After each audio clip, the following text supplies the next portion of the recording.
are with our best player of the game, Calvin Abueva of Alaska, with his lovely wife and his beautiful children. Hi guys, say hello. Hi, hello. Hi, say hi kuya. Alright, so Calvin, napaka-meaningful ng panalong ito. Anong pakiramdam na kayo ang nakasungkit ng winning streak? Masarap.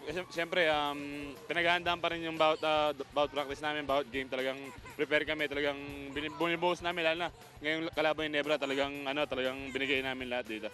And syempre, Paki, kwento mo nga sa amin, ano yung mga pagsubok na pinagdaanan mo nung ikaw ay nag-transition mula power forward to small forward dito sa import-laden conference na ito? Siyempre, mahirap.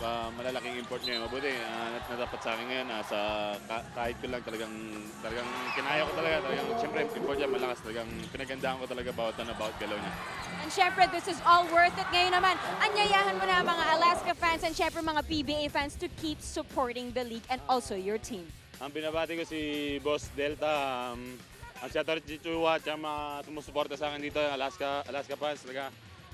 Si Jay, si Awit, si Abenido, Leo, talagang papasalamat ako sa mga Bitog family. Marami pa, taga Pampanga.